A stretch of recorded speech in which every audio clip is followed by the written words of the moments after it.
Mm-hmm.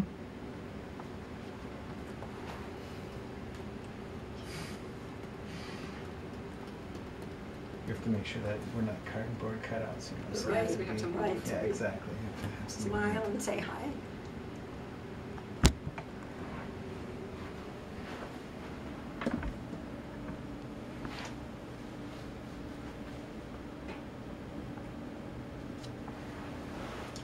Oh, you are looking much fatter.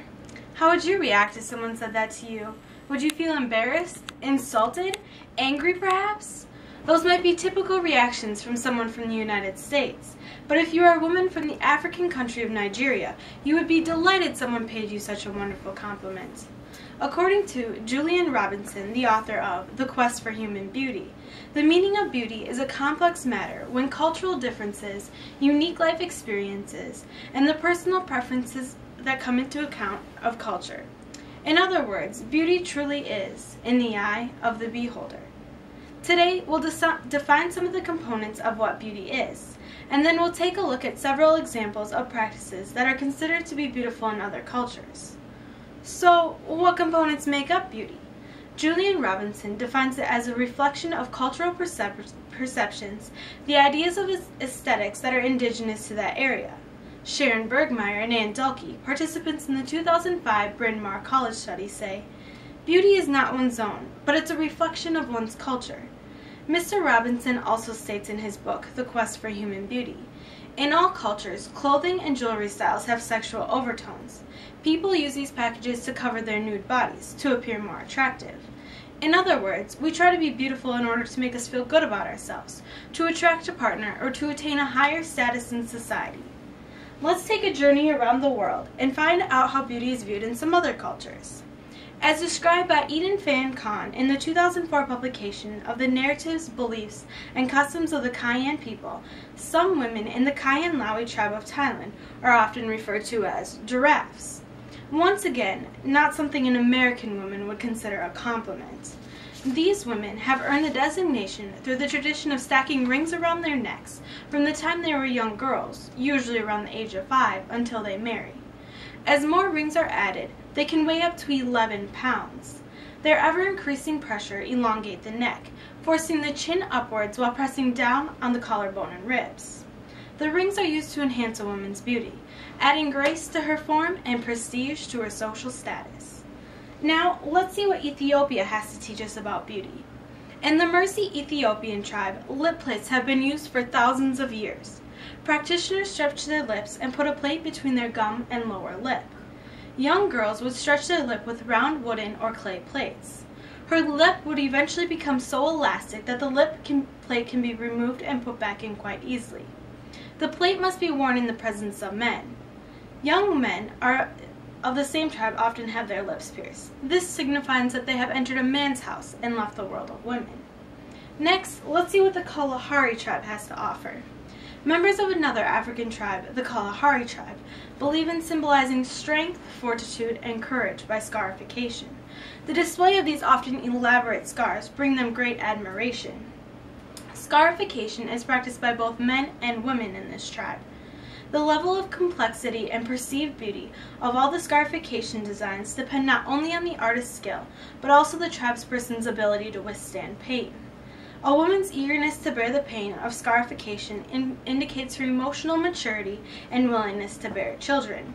Often, the first scars of a young woman are received on her abdomen, emphasizing her role in childbearing. At last, let's move across the world to China. In some areas of China, foot binding was practiced. This custom was practiced exclusively on young girls and women. According to William A. Rossi, the author of The Sex Life of the Foot and Shoe, nearly 40 to 50% of Chinese women practiced foot binding during the 19th century. In the upper class, the figure was nearly 100%. The process was as complex as it was brutal. In Stephen Cummings' article, The Consequences of Foot Binding Among Older Women in Beijing, China, published in the American Journal of Public Health, he describes the process. First, each foot was soaked in a warm mixture of animal blood and herbs, with the intention of softening the foot. Next, the toes were curled under and then pressed with great force downward and squeezed against the sole of the foot until the toes broke. This was all carried out with no pain relief. The foot was then drawn straight down with the leg, and the arch was forcibly broken. The actual binding of the feet was then begun. The bandages were wound in a figure-8 movement, starting at the inside of the instep and carried over the toes, under the foot, and around the heel. As the wet bandages dried, they constricted, making the binding even tighter. The girl was then required to stand on her freshly broken and bound feet to further crush them into shape. The girl's broken and bound feet required a great deal of care and attention, and they would be unbound regularly. Each time the feet were unbound, they were washed and the toes were carefully checked for injury. The bindings were pulled tighter each time, and the process became more and more painful. It would take almost 2 years to reach the desired effect. Ideally, the size of the bound feet were measured only to 3 to 3.5 inches from toe to heel.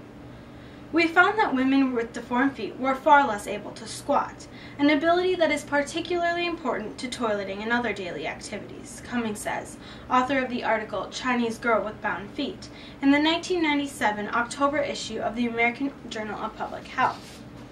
Despite the difficulties we observed, women with bound feet did not have greater difficulty preparing meals, walking, or climbing steps, Cummings says, adding that these women may have accommodated to their impairments, or may have been reluctant to complain.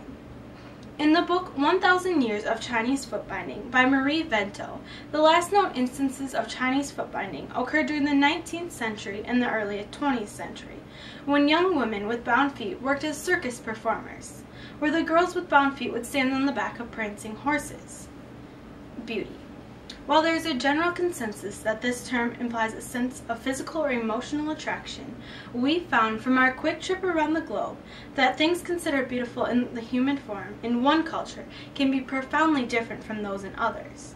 As previously cited in the 2005 Bryn Mawr College study, beauty is not one's own, but a reflection of one's culture. Whether beauty manifests itself in neck rings, lip plates, or binding feet, beauty is truly something that lies in the eye of the beholder.